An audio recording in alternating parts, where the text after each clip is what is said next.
Humanity's Deathworlders respond to a galaxy's final SOS. The distress signal wasn't just urgent. It was desperate. Admiral Kira Volkov stared at the decoded transmission, her fingers tightening around the console's edges. The message looped again, garbled by interference but clear in its meaning. To any who hear this, we are lost. The Silari homeworld is falling. Our fleets are gone. Our weapons useless. Our enemies, unstoppable. We beg you, whoever you are, for aid. Volkov exhaled slowly. The Silari. The same species that had once sneered at humanity, calling them primitive Deathworlders, unworthy of Galactic Council membership. The same bureaucrats who had voted to deny Earth aid during the Andromeda collapse. And now, with their own extinction at hand, they were screaming for help? Her bridge crew remained silent, waiting for her order. They'd all heard the stories, how the Council had left Earth to fend for itself for decades, refusing to intervene in human conflicts, always holding them at arm's length. And now the galaxy wanted them to answer the call? Admiral, her XO, Commander Rourke, leaned in. We got no obligation here. Let them burn. Volkov stared at the pulsating distress signal, her mind racing. The Threx Dominion, a species so feared that even the Council's mighty armadas had crumbled before them, was responsible for this. If they weren't stopped, they wouldn't stop at the Silari. Her lips pressed into a thin line. Set course for Silari Prime, she ordered. Maximum warp. Rourke hesitated for half a second. Then he grinned. I'm. Let's show them what Deathworlders do. 10 hours later, Silari Prime orbit. The human warfleet dropped out of FTL like a hammer falling from the sky. 40 battleships. 8 dreadnoughts. And 1 behemoth, the UNS Leviathan, the most powerful warship humanity had ever built. Volkov stood at the bridge's central viewport, eyes narrowing at the chaos unfolding below. Silari Prime was dying. The once pristine capital world was engulfed in flames, its skies choked with thick, black smoke. Across the stratosphere, the remains of the Silari defense fleet drifted as debris, shattered by the onslaught. And then the enemy emerged. A Threx war carrier, a monstrosity of living metal and spiked armor, loomed over the planet. From its underbelly, thousands of attack craft swarmed out like a plague of locusts, descending upon the surface with merciless precision. Jesus, someone muttered on the bridge. Volkov's jaw clenched. Open a channel to the Silari leadership. A shaky, wide-eyed alien appeared on the holoscreen. Chancellor Vyrek, Supreme Speaker of the Silari Council. His once imposing blue-skinned frame trembled in sheer terror. You came, he gasped. You actually came. Volkov's expression remained unreadable. You asked for help, she said evenly. Humanity answers. Vyrek nearly collapsed in relief. Please? Our defenses are broken. We have nothing left. If you don't stop them, we... You will, Volkov interrupted. Her eyes flicked to the Threx war carrier, its weapons glowing blood-red as it prepared another orbital strike. What defenses remain? The alien shook his head. A handful of ground batteries, but they are... Then stay out of our way, Volkov ordered. She turned sharply to her weapons officer. Target that carrier. Full spread. Burn it down. A tense silence fell over the bridge. Then, Aye, Admiral. Firing solutions locked. The first wave of torpedoes streaked through the void. Massive, earth-forged warheads, each carrying enough destructive force to vaporize a city. They collided with the Threx carrier's hull. The explosion rippled through the heavens. The unstoppable had just been stopped. And humanity had only just begun. The Threx forces do not retreat. Instead, they respond with terrifying force. A second, even larger fleet emerges from deep space. The battle has only begun. Incoming warp signatures, dozens of them. The warning snapped across the UNS Leviathan's bridge like a whip crack. Volkov's grip on the railing tightened as the void outside split open. Space itself warped and twisted, then vomited forth an armada. The Threx reinforcements had arrived. And they hadn't come in small numbers. Over 100 warships, each one bristling with bioorganic plating, spiked hulls, and eerie pulsating veins of crimson energy, materialized into high orbit. The first wave had been a vanguard, a mere scouting force. This was annihilation made manifest. A silence stretched across the bridge as humanity's fleet faced an enemy they weren't sure they could beat. Then Volkov exhaled slowly. All hands, battle stations. We hold the line. Her officers moved with mechanical precision. The human fleet repositioned, their formation shifting like a well-practiced dance. The Leviathan's main guns swiveled, locking onto the incoming enemy. Commander Rourke leaned toward her. "We can't win this head-on, Admiral. They outgun us 3-1. Volkov didn't flinch. "Then we don't fight them head-on." She turned to her comms officer. "Patch me through to the fleet." A second later, her voice echoed across every ship. "This is Admiral Volkov. The Threx think we'll fight their war. We won't. We fight like Deathworlders. Unleash hell." Hell unleashed. The first volley of Threx plasma fire lanced forward, streaking toward the human fleet like falling meteors. But humanity was already moving. The UNS Fenrir, a heavy cruiser, rolled hard to port, narrowly dodging a blast that would have split it in half. The Leviathan's kinetic shields flared as it absorbed the impact of smaller plasma bursts. Then it returned fire. A full broadside from its railgun array ripped into the nearest Threx battleship, shredding its bioarmor like wet paper. But the Threx didn't flinch. More ships descended toward the planet, their engines burning in eerie red, ready to finish the slaughter below. They weren't just here to fight. They were here to erase the Sylari. "Admiral," a sensor officer barked. "Threx landing craft are breaking through. If they reach the capital." Volkov's mind raced. They were running out of time. "Not if we stop them first," she growled. "Prepare a ground deployment. I want fire teams ready to drop now." Rourke stiffened. "You mean to send in our Marines?" She met his gaze. "Not just our Marines. Send in the Deathworlders." For the first time, a slow, feral grin spread across Rourke's face. "Aye, Admiral," he said. "Let's see what they can really do." The Deathworlders descend. The drop pods launched from the UNS fleet like falling stars, streaking toward the war-torn surface of Sylari Prime. Inside one of them, Sergeant Caleb Voss sat, checking his rifle one last time. Around him, his unit of Deathworlders did the same. They weren't like other human soldiers. They were from Earth's deadliest regions. The frozen wastelands of Siberia, the crushing depths of the Amazon, the deserts of the Outback. They were trained to survive anything, to fight with ruthless efficiency. They weren't just human soldiers. They were the reason the rest of the galaxy whispered, "Deathworlder," in fear. "Touchdown in 10, the pilot's voice crackled over the comms. Voss took a deep breath. Then he grinned. "All right, boys," he said. "Let's show these Xenos why Earth is off limits. Battle for the capital." The drop pods slammed into the battlefield, their hatches blowing open in plumes of white-hot steam. The Deathworlders emerged. They hit the ground running, weapons blazing. Plasma bolts tore through the dust-choked air as they carved their way through the invading Threx forces. Voss vaulted over a wrecked vehicle, firing in mid-air. His rifle punched through Threx exoskeletons, dropping the towering aliens one by one. A Sylari soldier nearby, pinned down behind debris, stared in shock as the humans advanced with relentless ferocity. Voss slid into cover beside the alien. "You waiting for an invitation?" he asked, yanking the stunned Sylari to his feet. "Let's move." The battlefield was chaos.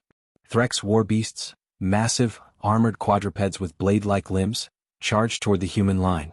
That was their mistake. One of Voss's men, Private Hassan, leapt onto a warbeast's back, driving a shock blade into the base of its skull. The beast screamed, buckling as electricity coursed through its nervous system. It collapsed and Hassan didn't even look back. More drop pods slammed down, unloading waves of human reinforcements. The tide of battle was turning. Until, "Sergeant," one of the Deathworlders shouted over comms. "We got a problem." Voss turned just in time to see it. A new Threx warform, something larger, stronger, deadlier than anything they'd faced before, crawling out of a massive landing pod. And behind it, a horde of reinforcements. The real fight was about to begin. The Deathworlders had turned the tide, but the Threx were adapting. New warforms, stronger and deadlier than before, had entered the fray. The battle was far from over. The ground shook beneath Voss's boots. The Threx warform rose from the landing pod, towering over the battlefield like a nightmare made of chitin and muscle.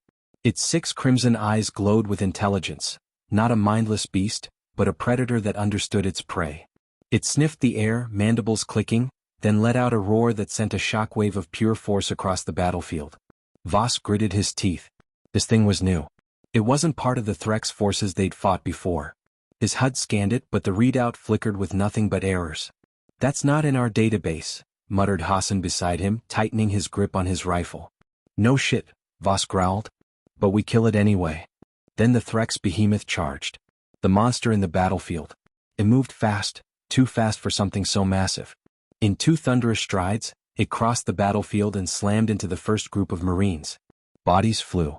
Armor cracked like eggshells under the force of its assault. A Marine screamed as a spiked limb speared through his chest, hoisted into the air before being flung aside like trash. Voss didn't waste time watching. "Focus fire," he roared. The Deathworlders unloaded everything they had. Plasma rounds, railgun slugs, explosive charges, they threw it all at the monster.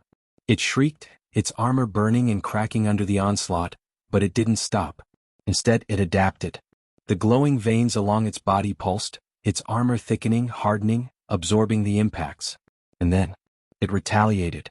A bioplasma burst exploded from its mouth, ripping through 2 Marines, vaporizing them before they could even scream. A second wave of Threx poured into the battlefield, swarming the Deathworlders like insects to a fresh kill. Voss ducked, rolling just as a razor-sharp limb slashed through the air where his head had been. "We're losing ground," someone shouted. Voss didn't respond. His eyes were locked onto the behemoth. It wasn't just strong. It wasn't just fast. It was learning. The last line of defense. Across the battlefield, the human line was breaking. The Deathworlders were buying time, but the Threx were pressing harder, adapting to every tactic. And above them, Volkov's fleet was still locked in a brutal naval engagement, unable to send reinforcements. If the Deathworlders fell here, the Sylari capital would burn. There was only one choice left. Voss tapped into his command link, opening a direct channel to orbit. "Admiral Volkov," he said, voice grim. "I need a hammer strike." Pause. Then her voice tight with understanding. "You're sure? If we don't end this now, we're done," he said. "You know what to do." Silence. Then. "Understood. You have 5 minutes. Make them count." Voss cut the channel and turned to his men. "All right, listen up," he shouted. "Command's dropping the hammer on this position. That means we have 5 minutes to get the hell out or die where we stand." No hesitation. No fear. Just gritted teeth and nods. Because they were Deathworlders. And they'd known this was a one-way mission from the start. The final charge. Voss ripped a grenade from his belt and started running. The others followed without question. The behemoth saw them coming and let out a deafening roar, but Voss wasn't stopping. They had to keep it in place. They had to hold the line. A Threx warrior lunged at him, but he sidestepped, letting his rifle bark twice. The alien's skull exploded in a mist of blue-gray ichor. Hassan threw a detonator onto the behemoth's leg. An explosion ripped through its armor, sending chitin shards flying. But it didn't fall. Instead, it reared back, preparing to wipe them all out in one final attack. "Incoming," someone yelled. Then the sky turned to fire. The hammer falls. The orbital strike hit like a god's wrath. A pillar of energy descended from the heavens, slamming into the battlefield with the force of a small sun. The behemoth's roar was drowned out as it was consumed in white-hot fury. The Threx warforms evaporated, their bodies disintegrating before they could even scream. The earth split open, shockwaves tearing across the battlefield. Everything burned. Voss and his team had seconds to escape. They ran, sprinting toward the evac point as the world behind them was reduced to molten slag. They didn't look back. They didn't need to. They had done what no one else in the galaxy could have done. And they had won. The Deathworlders had survived, but the war wasn't over. The Threx had unleashed something new. Something even worse was coming. The air still shimmered with heat. Smoke and plasma residue curled into the sky, and the battlefield was nothing but molten ruin. Voss's helmet filters struggled against the thick ash-filled atmosphere. His HUD flickered, comms down, but his vitals were still green. His armor registered blunt force trauma, severe muscle fatigue and second-degree burns, but he was alive. And so were his men. Hassan hauled himself up from the rubble, coughing. "Jesus, Voss, that was one hell of a gamble." Voss gave a hollow laugh, shoulders rising and falling with exhaustion. "Yeah. Well, I like my odds better when we have a space gun aimed at the problem." The rest of the Deathworlders emerged, scarred, battered, but breathing. They had survived the hammer strike. But the real question was, had the Sylari? Aftermath of a dying world. Voss turned toward the ruins of the Sylari capital. The once shining city was now a collapsed husk. The outer walls had been obliterated, the inner sanctum reduced to shattered steel and cracked domes. But there were survivors. A group of Sylari civilians stumbled out of the wreckage, eyes wide, faces pale, antennae twitching in shock. Their delicate forms shuddered against the destruction around them, but they were alive. A few soldiers limped forward, their weapons lowered, blinking in sheer disbelief. One of them, a high-ranking officer judging by his tattered uniform, stared at Voss like he was seeing a ghost. You did it?" the Silari gasped. His voice cracked. "You actually stopped them." Voss gritted his teeth, pulling off his cracked helmet. He could still taste blood and dust in his mouth. "Yeah," he said. "But you're not safe yet." The galaxy reacts. Above them, the skies rippled. Volkov's fleet was mopping up the last of the Threx stragglers. But then, a transmission cut through the static. A deep, alien voice filled with something cold and patient. "We have seen your strength, Deathworlders. We acknowledge it." Voss's blood ran cold. The Threx were still out there. Not just out there watching. Waiting. They had sent the warform to test humanity. And now they knew. Hassan cursed under his breath. "They're not beaten. This was just a scouting force." Voss clenched his fists. He already knew what was coming next. If the Threx had learned anything from this battle, it was that humanity was a threat they had to eliminate completely. And that meant war. The Silari's final plea. The Silari officer stepped forward, voice desperate. "You must stay," he begged. "If you leave now they'll return. We need your protection." Voss exhaled slowly. This had been a rescue mission, not a long-term deployment. The Silari had called for help and humanity had answered. But the moment they stayed, it would be humanity's war to fight. He turned toward Hassan, then back toward his soldiers. They all knew what he was going to say. But before he could speak, another message cut in, this time from Admiral Volkov. Her voice was measured, grim but unwavering. "Commander Voss," she said. "The Council is watching. And so is the rest of the galaxy. What we do now will change everything." Voss closed his eyes for a long moment. Then he opened them, stepped forward and answered. "Then let them watch." The Deathworlders had proven they were the last line of defense in a galaxy on the brink. Now every species had a choice, stand with them, or be the next to fall. Fire Humanity answered the call. Now the galaxy will never be the same. Rocket, what do you think? Did the galactic powers underestimate Deathworlders once again? Drop your thoughts in the comments. Backhand index pointing down. If you loved this story, hit that like button, subscribe for more HFY content, and ring the bell so you never miss an epic tale of human defiance. Flying Saucer, more HFY stories coming soon. Stay tuned.